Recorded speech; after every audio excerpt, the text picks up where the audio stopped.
데살로니가전서 4장 9절에서 12절 말씀 가지고 그리스도인의 생활의 기준이라는 제목으로 데살로니가전서 16번째 강의 말씀을 전하려고 합니다. 오늘 본문에는요, 성도가 어떤 삶을 살아야 하는가, 성도는 어떤 삶을 사는 사람이어야 하는가 하는 것에 대한 사도 바울의 권면이 담겨져 있습니다. 그것은 삶에 추구해야 할 중요한 두 가지 방향성인데요. 첫 번째는 형제를 사랑하는 일이고, 두 번째는 자신의 품격에 대한 것입니다. 세상 사람들이 살아가고 추구하는 모습, 여러분들 어떤 것으로 생각하십니까?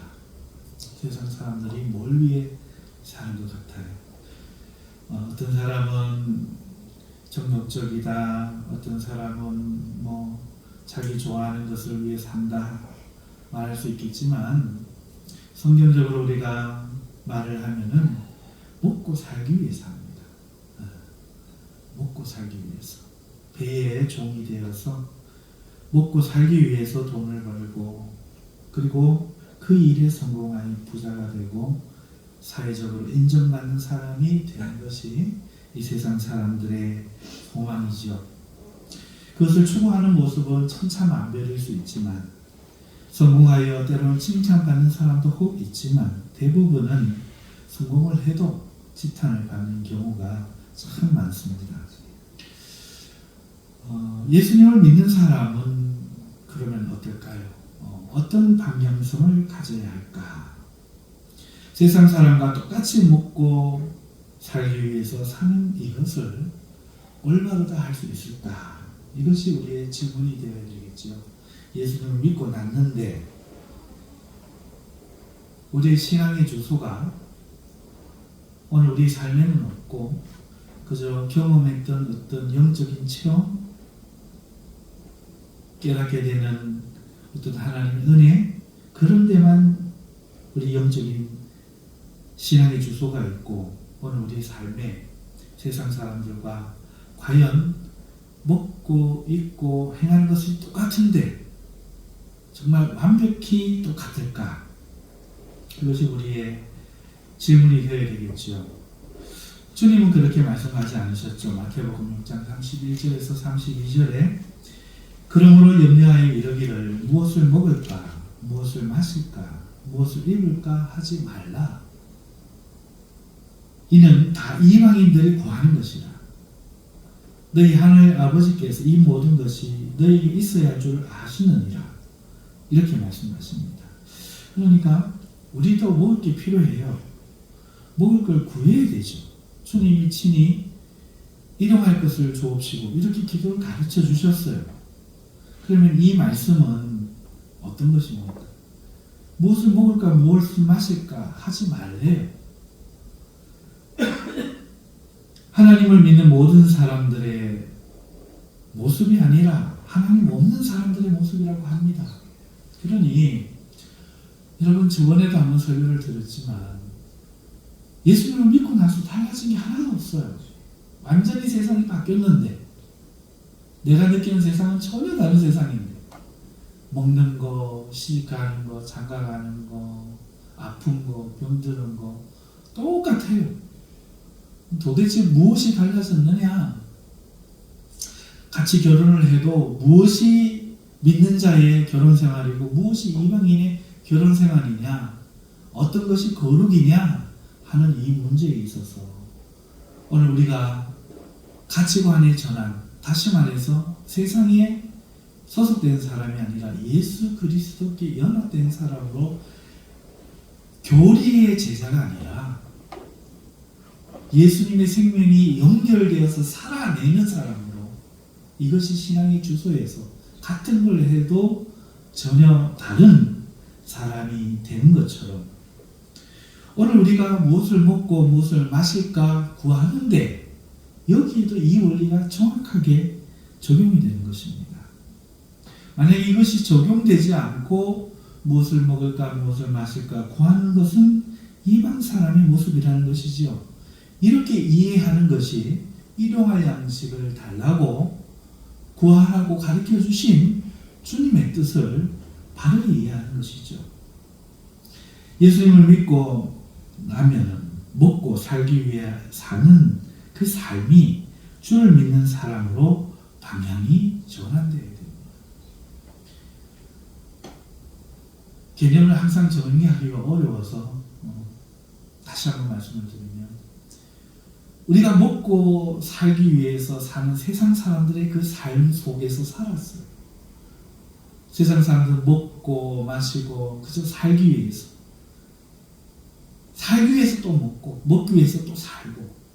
그런데 예수를 믿는 사람도 먹어야 되는 것은 마찬가지지만 그들과 같으면 안 되는데, 먹는 게 달라야 되는 게 아니라 안 먹는 것으로 달라야 되는 것이 아니라, 예수님을 믿고 나면 그 먹는 것에 있어서 무엇이 변해야 된다는 거죠.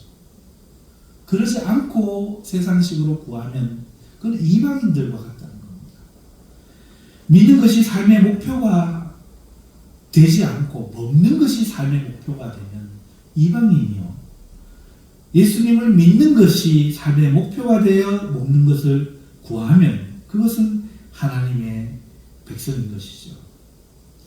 여러분, 믿는 것이 삶의 목표가 되어야 되는데, 믿는 것이 삶의 목표가 되어야 되는데, 그러지 못하다 보니까 현실은 교회를 다니는 것이 목표가 되고 말 때가 많아요. 그리고요, 여전히 먹고 살기 위해 일주일을 열심히 살아요. 주일날 교회 와서 예배하는 것이 신앙의 전부가 되어버린 듯이 말이죠. 그리스도인으로서 이것이 너무 당연하게 여겨지잖아요. 우리가 일주일 열심히 주일날 받은 말씀으로 은혜를 열심히 살고 주일날 와서 예배드리고, 이것이 우리에게 은혜요, 우리의 삶이었습니다. 틀리지 않았어요. 그런데 지금 오늘 이 말씀을 가만히 생각해 보면은, 오늘 우리가 똑같은 그 삶이 반복되어지는 어떤 사람들을 보고 썬데이 크리스찬이라고 왜 합니까? 같아 보이는데 다르니까 그런 거죠. 여러분, 내가 예수님을 믿고 먹고 살기 위해서 돈을 벌고 일하고 하는 것이 아니라, 내가 예수님을 믿고 예수님을 믿기 위해서 일하는 것으로 완전히 내 삶이, 내 마음의 가치관이 이해가 되지 않으면 어떤 생각을 하게 되는가 하면, 신앙은 주일날 따로, 그리고 나의 삶은 나의 삶 따로, 이렇게 느껴진다는 거죠. 그래서 세상에서는 돈을 벌어 일하고 먹고 집 사고, 이것이 하나님께 기도 제목이 되어버린다는 거예요. 이것이 얼마나 나쁜가 하면은, 야고보서 4장 13절과 14절의 말씀을 보면은, 들으라, 너희 중에 말하기를 오늘이나 내일이나, 여기서 너희는 안 믿는 사람 이야기하는 게 아니고 믿는 사람을 말하는 겁니다. 너희 중에 믿는 너희 중에 말하기를 오늘이나 내일이나 우리가 어떤 도시에 가서 거기서 1년 혹은 2년을 머물며 장사하여 이익을 보리라 하는 자들아. 어떤 믿는 사람이 어떤 도시 가서 우리 돈 벌겠다, 장사해서 돈을 벌겠다 이겁니다. 한 1년간 열심히 돈을 벌겠다는 거죠. 내일 일을 너희가 알지 못하는도다. 너희 생명이 무엇이냐? 너희는 잠깐 보이다가 없어지는 안개니라. 굉장히 큰 책망을 합니다. 여러분, 내가 어떤 도시에 가서 장사해서 돈을 번다, 이거랑 너희가 너희 손으로 열심히 일하여 돈을 벌어서 가난한 사람을 구제할 것이 있게 하라 하는 사도 바울의 가르침이랑 뭐가 다릅니까? 돈 버는 건 똑같잖아요. 근데 뭐가 다르죠? 그렇죠. 먹고 마시는 것이 목표인 사람과 벌어서 주님의 형제들을 섬기려고 하는 목표가 된 것과, 이게 차이가 나서 이거 없이 어떤 도시에 가서 이익을 얻으려고 하는 이것이 자체가 목표가 된 사람들에게 이렇게 책망하는 것입니다. 이어지는 15절 말씀을 보면은, 너희가 도리어 말하기를 주의 뜻이면 우리가 살기도 하고 이것이나 저것을 하리라 할 것이거늘 이라고 말해요. 이게 무슨 말입니까? 주님의 뜻을 구하여 우리가 살아야겠다. 주의 뜻이면 내가 그거 해야지. 주님의 뜻이 저거면 저거 하고 주의 뜻이 이거면 이거 하고 금식하는 건 금식하고 돈을 버는 건 돈을 보고 어떻게 하든지 주의 뜻이면 내가 뜻대로 해가면서 살리라 이렇게 말해야 되는데 상관없이 주님을 믿는다고 하는 너희가 주님과 상관없이 내 뜻으로 먹고 사는 일에 필요한 돈을 벌어서 이익을 보리라 하는 이것은 악하다는 것이죠. 도리어 장사의 이익을 내겠다. 허탄한 자랑을 한다. 그 자랑은 악한 것이다. 교환합니다. 너희를 예수님의 보혈로 값주어 사셨고 너희는 그걸 믿는 사람입니다. 사나 죽으나 이제 너희는 죽음의 것입니다. 목표가 돈 버는 거예요.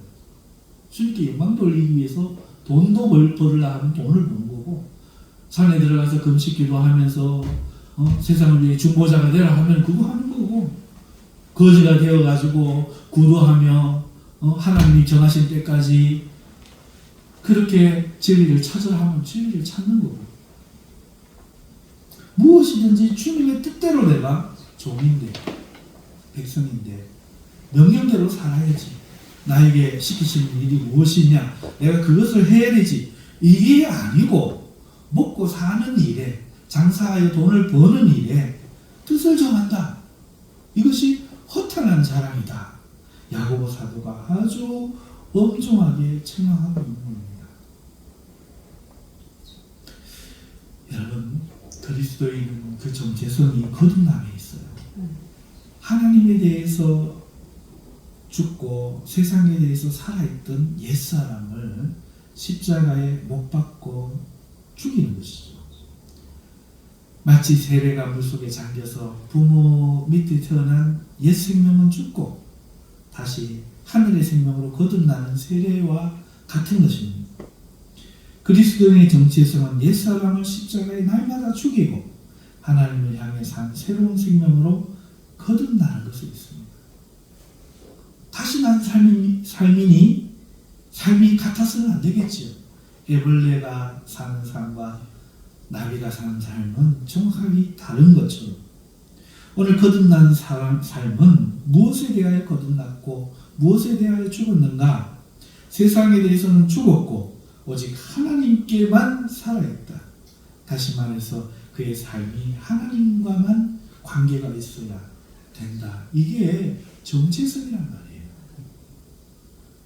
먹고 사는 것이 믿는 자의 일이 아닌 거죠. 좋은 대학 가고 좋은 결혼하고 이게 믿는 자의 목표가 아닙니다. 먹고 살기 위해 돈을 버는 것이 신자의 일이 아닙니다. 누군가는 이렇게 질문할 수도 있습니다. 그러면 예수님 믿는 자는 모두 직장을 그만둬야 합니까? 장사를 포기하고 교회만 다녀야 합니까? 정말 하나님 그것을 명하시는 것이 맞습니까? 하나님도 일하라 하지 않았습니까? 예, 맞습니다. 그 말이 틀리지 않았는데요.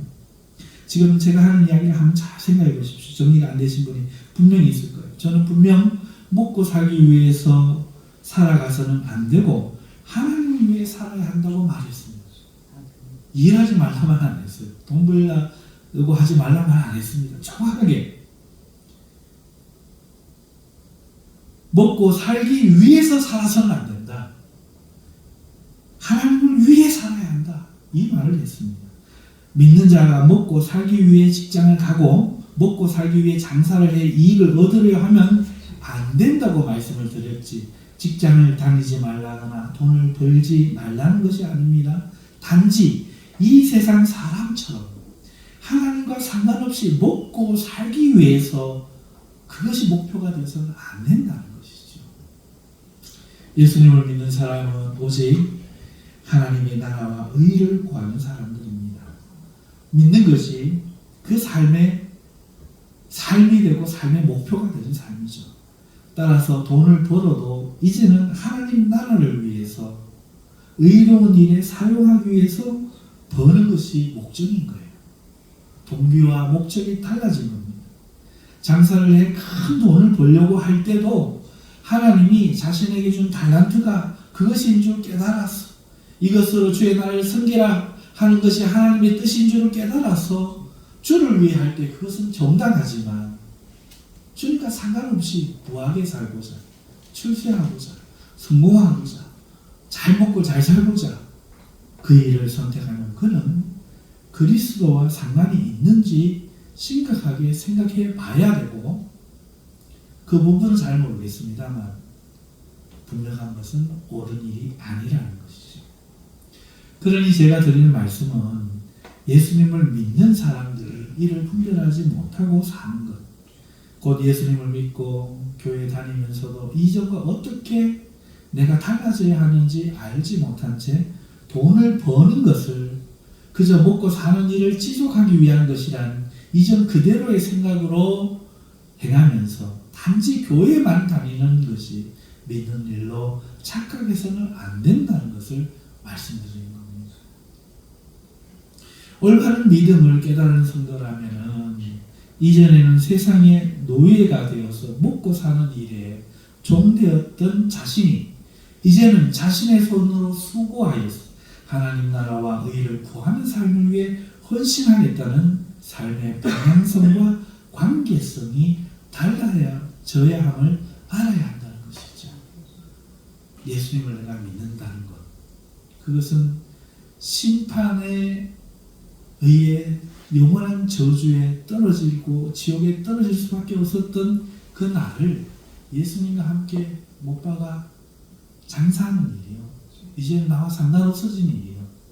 이제 내가 다시 사는 것은 내가 아니라 내 안에 사신, 나를 사랑하여 나를 위해 자기 몸을 버리신 그 예수를 위해, 그 예수를 믿음으로 그 예수를 위해 살아가는 이 새로운 삶이 바로 나의 삶이 됨을 깨달았고, 이제는 먹든지 마시든지 일을 하든지 안 하든지 무엇을 하든지 주님이 목표가 되는 삶, 다시 말해서 믿음이 목표인 삶을 살아야 한다는 것입니다. 이게 완전히 달라져야 돼요. 그러지 않으니까 변화가 안 일어나고, 그러지 않으니까 힘이 없고, 그러지 않으니까 교회가 타락하는 겁니다. 이 문제에 대해서 좀 더 진보해 보겠습니다. 어떤 성도가 예수님을 믿고 이제는 먹고 사는 일을 위해 매이면 안 되고 오직 살아도 죽어도 주님을 위해 살고 또 공중 새도 먹이시고 들의 백합도 입히시는 하나님이 자신을 돌보게 되셨음을 굳게 믿었다고 합시다. 아, 내가 돈이 없으면 못 사는구나. 이게 옛사람이라면 내가 하나님의 자녀니 내가 일을 할 수 있을 때는 일을 할 것이요. 그러나 그러지 못할 때라도 하나님은 나를 먹이시고 입히시고 돌보아 주실 것을 이제 굳게 믿고 하나님과의 관계에 대해서 살아있는 사람이 되었다고 칩시다. 건강이 있어서 열심히 일을 했고 돈을 벌어 하나님이 기뻐하시는 일을 하며 살았습니다. 가난한 자를 구제하고 교회에 헌금하여 주의 일이 흥하도록 섬기고 바른 교육과 올바른 사회를 위해서 이 세상에도 기부를 하고 기아에 빠진 지구의 이웃을 도우면서 열심히 최선을 다하여 살았습니다. 자, 그런데 늙었습니다. 병들었습니다. 이제 힘이 없어졌습니다. 그럼 어떻게 해야 합니까? 하나님이 책임을 지실까요? 하나님 정말 책임을 집니까?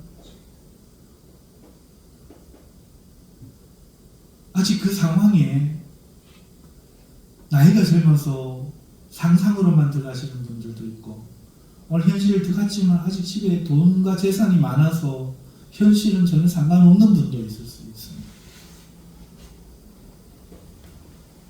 그런데 막상 내가 빈털터리, 병든 몸, 아무것도 하지 못하는 나이든 몸, 그 몸이 되어서 나를 살리는 것은 자식도 아니요, 저축해 놓은 돈도 아니요, 오직 하나님이라고 정말 믿느냐?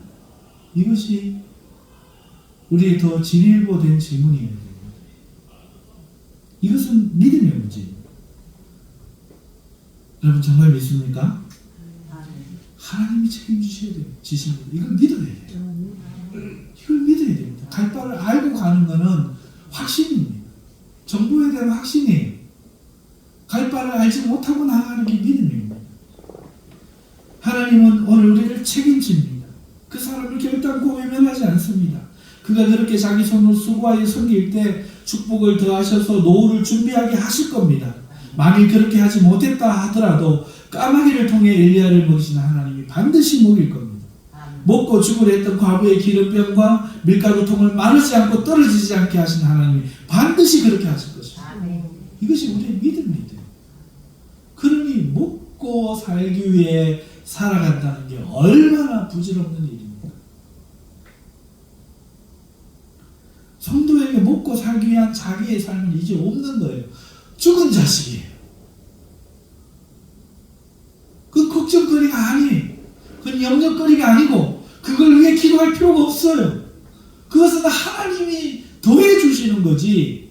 하나님의 나라와 의를 구하는 게 우리의 삶이지, 먹고 살기 위해서 대학과 진로와 이런 걸 걱정하는 것은 믿음이 없다는 증거입니다.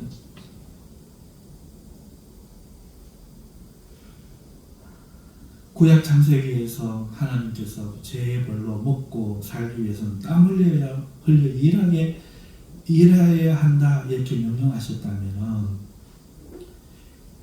그래서 일하는 것이 하나님의 뜻이다 이렇게 우리는 말할 수 있습니다만, 그 일은 인간이 배불리 먹을 수 있어서 그 남은 시간을 타락하여 일찍 망하지 않게 하려고 하는 하나님의 사랑의 방편이었습니다. 정말 저주가 아니에요. 오히려 음식이 남아도는 것이 복이 아니라 저주입니다. 오늘 대한민국을 보십시오. 그 역대 우리 대한민국의 이 반도 위의 역사 가운데 하지도 않았던 그 자살을 오늘 수많은 사람이 하고 있습니다. 이렇게 음식이 넘쳐나는데 아무도 행복하지 않습니다. 먹으면서도 욕해요. 기름진 거라고. 여러분, 먹고 살기 위해 일하라고 저주하신 것 같지만 먹고 살기 위해 땀 흘리도록 일하도록 하심으로써, 먹는 것이 힘들게 하심으로써 그 남은 세월을 죄짓지 않고 사람이 건강하고 성병 걸리지 않고 살 수 있도록 하나님께서 축복하신 장치인 것입니다. 하나님의 그 일하라 하신 뜻이 그런 뜻이었다면 신약에 일을 하되 저주가 아닌 축복으로서 일을 하게 하시는 것은 당연하지 않습니까? 먹고 사는 일에 똑같이 일하는 것이 아니라 하나님이 책임지음으로 다시 회복되었지만, 하나님이 돌보시겠다 말씀하셨지만 이제는 나를 위해서가 아니라 사랑하는 형제와 어려운 사람들을 위해 예수님의 손이 되고 예수님의 발이 되고 하나님의 능력이 되기 위해서 열심히 일하는 이 축복을 우리 보고 누리라. 예수님 믿는 사람은 이렇게 일하는 것이 있고 이렇게 돈 벌어서 것이 있지만, 먹고 살기 위해서, 부자가 되기 위해서 일하는 사람은 결단코 한 사람도 있어서는 안 되는 것입니다. 성도의 올바른 삶의 모습을 생각할 때 대표가 되실 만한 분은, 모델이 되실 만한 분은 바로 우리 주님이시죠. 주님은 어떤 삶을 사셨을까요? 그는 자라는 동안에 목수일을 하시고 가정에서 의무를 다 하셨습니다. 그리고 공생의 사역에 나서셔서는 하나님 나라를 전하고 가르치셨죠. 병든 자를 고치시고 귀신의 일을 멸하시고 믿는 자를 부르셨습니다. 그는 돈을 벌지 않으셨지만 하나님이 자신을 먹일 것을 일말도 의심하지 않으시고, 돈이 없이 형제 사랑하지 못할 것이라 이런 미련한 생각은 조금도 하지 않으셨습니다. 그는 오직 성령의 부자로서 살아가셨습니다. 먹는 것은 하나님이 공급하시고 형제 사랑은 돈이 아닌 성령과 진리로 하셨지요. 오늘 우리 그리스도의 능력은 때로 돈이 없을 때 더 나타납니다. 오늘 우리는 제법 부해져서 돈으로 주의를 하려고 하지만 사실은 돈이 없을 때 그때 하나님의 능력은 더 크게 나타나는 겁니다. 그렇게 하실 때 그의 손에 들린 보리떡 5개, 물고기 2마리는 5,000명을 먹이고 그의 가르침은 온 세상을 구원하는 진리가 되시는 겁니다. 오늘 우리가 돈이 있어야 뭘 한다. 너무 믿고 있는 것 같아요. 정말 우리 성도님들 헌금만 하면 교회가 망합니까? 망하면 망하지요. 하나님 손해지 우리 손해입니까? 하나님이 하실 것 아니겠습니까? 사랑하는 성도 여러분, 하나님이 눈멀지 않으시고 손이 짧아 일을 행하지 못하시는 것이 아닙니다. 제가 자랐던 교회는 시골 교회인데 늘 재정 가지고 장로님 목사님 목사하셨어요. 목사님은 주의 일이만 해야 된다. 장로님은 헌금 1년에 들어오는 게 얼마인데 재정을 세워서 계획을 세워서 그렇게 해야 된다. 그런데 그 목사님이 하루는 하나님이 이렇게 하실 터인데 이렇게 하지 않으시면 하나님은 죽었으니까 여러분 예수님 믿지 마세요. 성질나니까 선포하시더라고요. 얼마나 답답했습니까? 그리고 우리는 봤어요. 한 푼도 없이 교회가 2층까지 지어지는 모습을. 그 시골 교회 그 40년 전에 선교단이 창설되어서 대구에도 없는 선교단이 여기 영남대에 음악하는 친구들과 함께 협연할 수 있는 실력을 하나님이 성령으로 주시는 우리는 보았습니다. 그것은 사람이 하는 게 아닙니다. 왜 우리가 돈으로 무엇을 할 수 있다고 믿게 되었을까요? 왜 믿는 자도 돈을 벌어야만 주를 섬기고 교회 일을 할 수 있다고 믿게 되었을까요? 그래야만 살아갈 수 있다고 믿게 되었을까요? 우리는 예수님처럼 돈을 믿지 않습니다. 우리는 예수님처럼 하나님을 믿는 겁니다. 그렇게 삶의 모습이 완전히 이전과는 달라야, 세상과는 달라야 되고 가치관이 완전히 달라져야 합니다. 바울은 그러한 성도의 모습에 대해서, 그러한 삶에 대해서 2가지로 말합니다. 오늘 본문에서. 첫째, 형제를 사랑하는 것이. 이것이 우리 성도의 돈을 구하는 세상 사람들과는 다른 첫 번째 모습입니다. 형제를 사랑하는 삶이 신자의 삶이라는 거예요. 9절에서 10절을 보면 데살로니가 교회에는 서로 사랑하였을 뿐만 아니라 자신의 지역을 넘어 온 마게도니아 지역의 모든 형제에 대해서 이 사랑하는 일이 확장되었다고 말하고 있습니다. 이 말이 무슨 뜻인가요?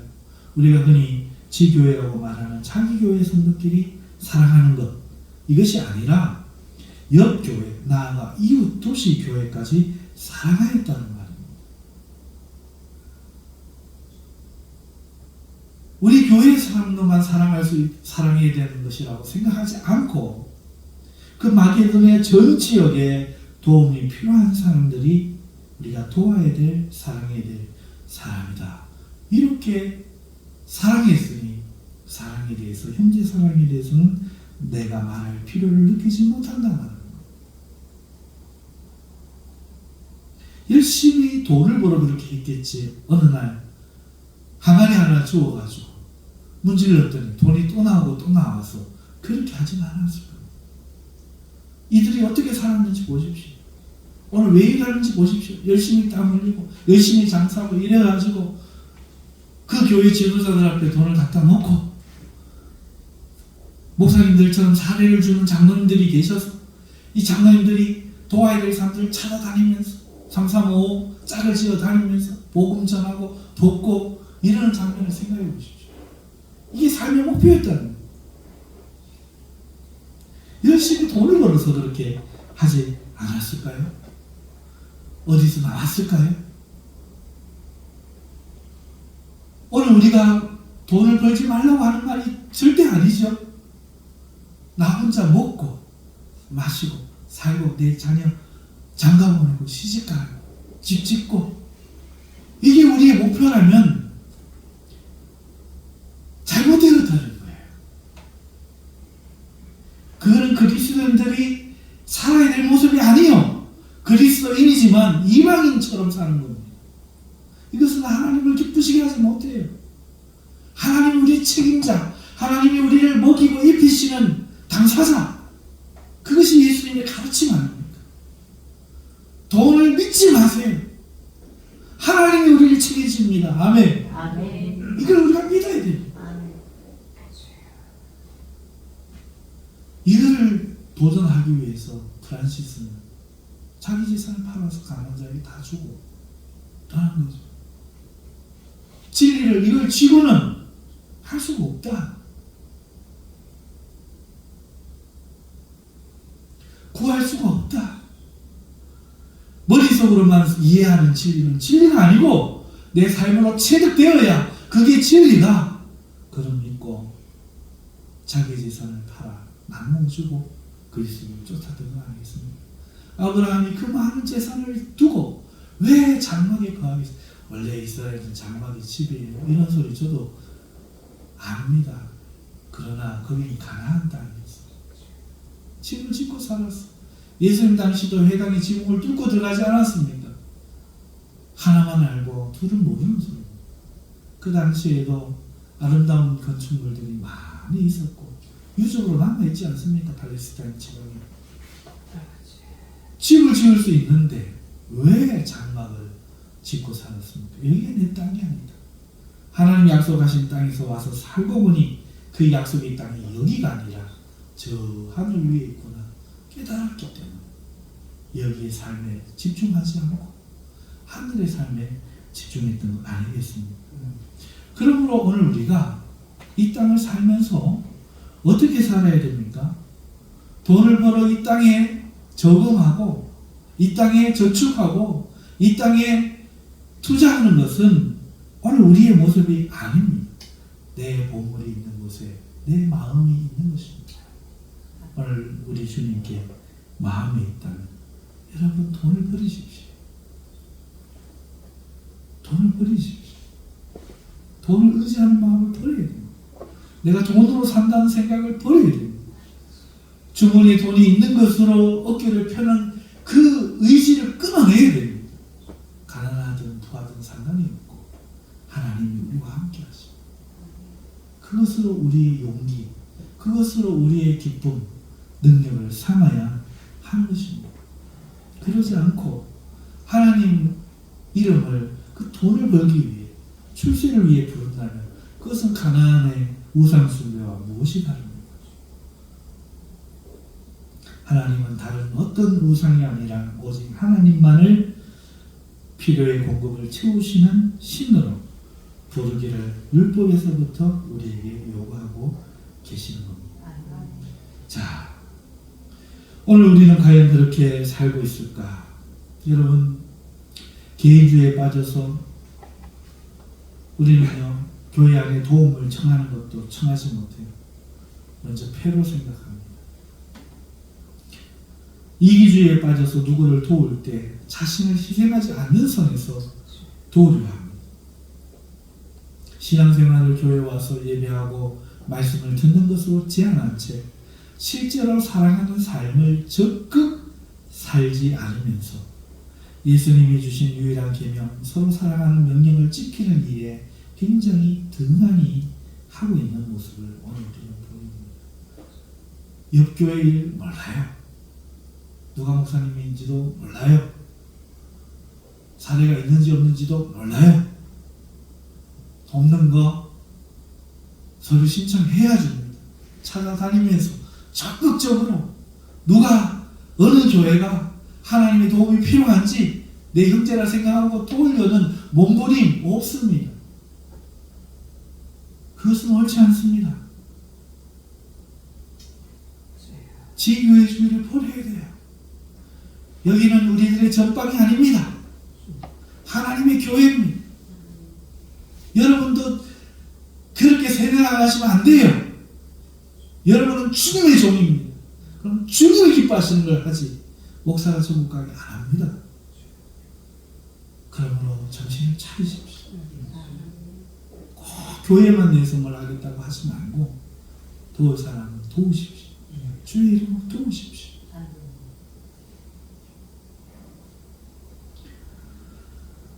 그리고 여러분이 먼저 주님을 위해 사시기를 주님을 축원합니다. 둘째, 자기 일을 스스로 하십시오. 오늘 형제 사랑을 말할 때 사랑을 주는 자가 이 형제 사랑을 말해야 합니다. 그런데 꼭 사랑받고자 하는 사람이 형제 사랑을 말할 때가 많아요. 형제를 사랑하라는 말은 형제를 사랑할 수 있는 능력이 되는 모든 사람에게 주님이 주시는 명령인데, 형제 사랑을 빙자하여 도움을 받고 싶은 사람이 자신의 권리로서 형제 사랑해야 되지 않느냐고 요구할 때가 있다는 겁니다. 그래서 좋은 일이 나중 가서는 다툼과 원망과 회의를 느끼는 일로 끝날 수 있다는 것이죠. 그러니 오늘 이 사도 바울의 말씀은 형제 사랑을 요구할 것이 아니라 먼저는 자기 일을 스스로 해야 한다는 겁니다. 바울은 조용히 자기 일을 하라고 말합니다. 어떤 이는 자기 일을 시끄럽게 떠든 사람이 있어요.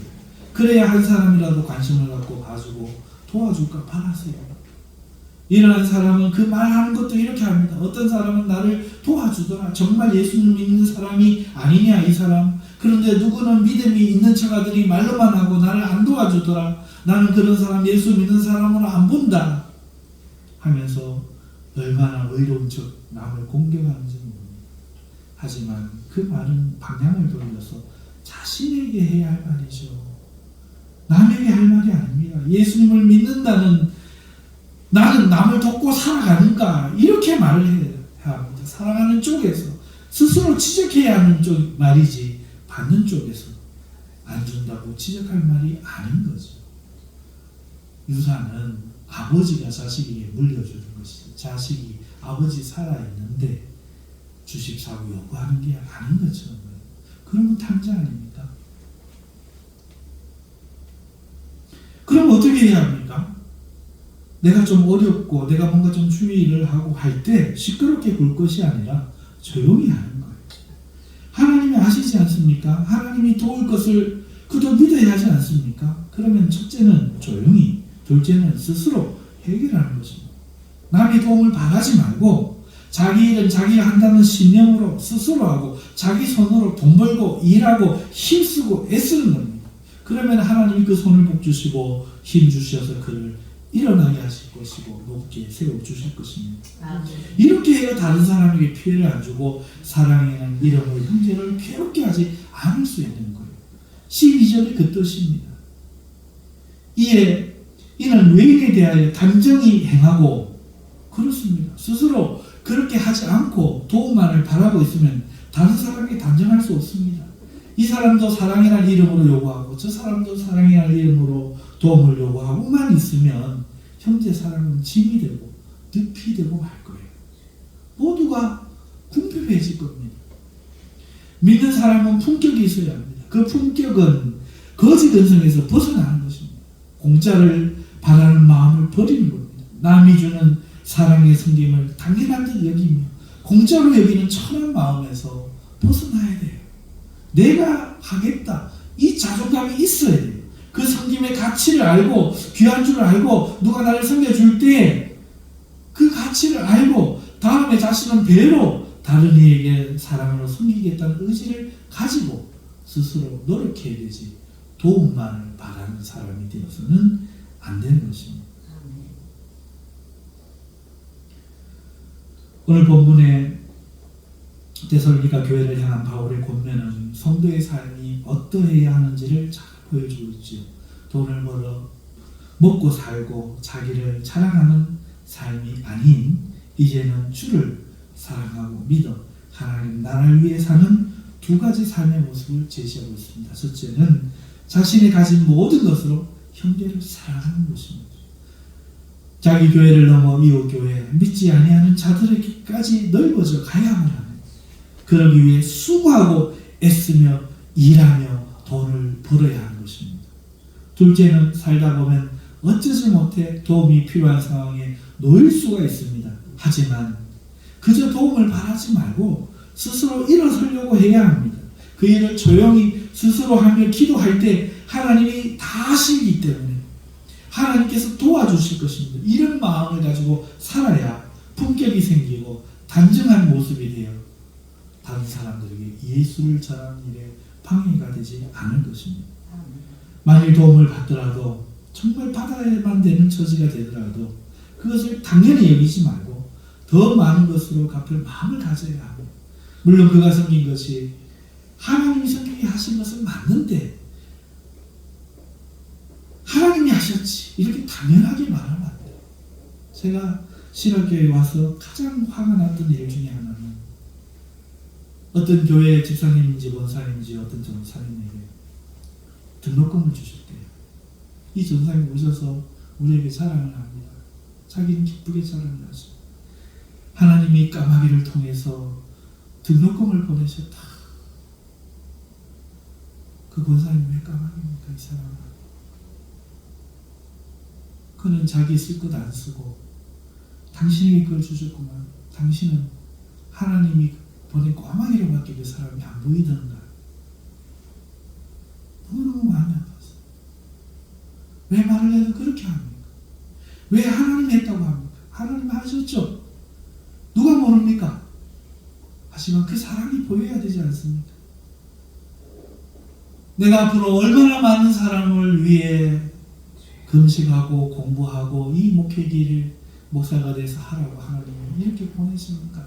무겁게 받아들이고 감사하게 받아들이고 그 섬김을 잊지 않는 게 정상이 아닙니까? 어찌하여 우리 마음은 그저 까마귀라는 수단에 불과해지는 그런 이해를 가졌는지요.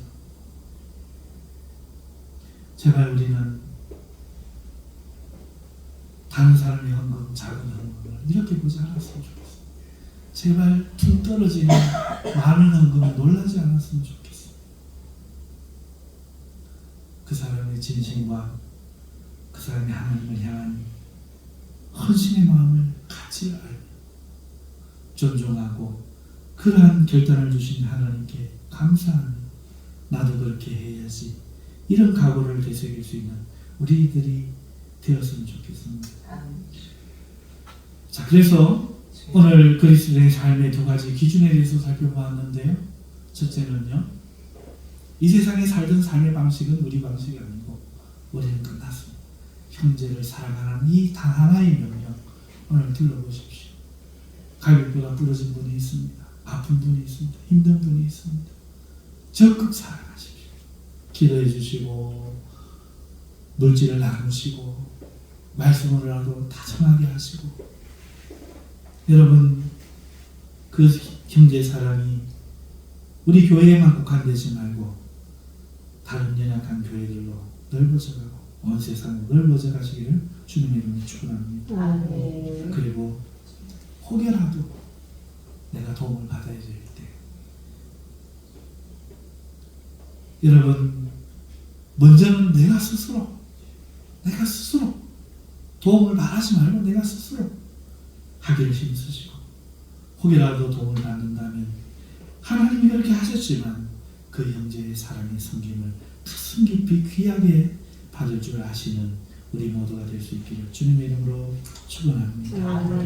기도하겠습니다. 거룩하신 하나님 아버지, 우리 그리스도인의 사는 모습은 세상 사람과 달라야 되는데 오늘 본문에 간단하게 두 가지로 우리 사도 바울 선생님을 통하여 성령님께서 말씀하셨사오니 오늘 이러한 단정한 삶의 모습을 살고 품격 있는 삶을 살고 세상 사람과는 다른 형제 사랑의 가치관을 가지고 살아가 하나님을 기쁘시게 하는 우리가 되고 영 안에서 즐거워하며 자유하며 세상이 가둘 수 없는 우리 자신의 존재에 대하여 진심으로 하나님께 감수할 수 있는 안식을 누린 우리 모두가 되게 하여 주시옵소서. 감사하며 예수님의 이름으로 기도드립니다.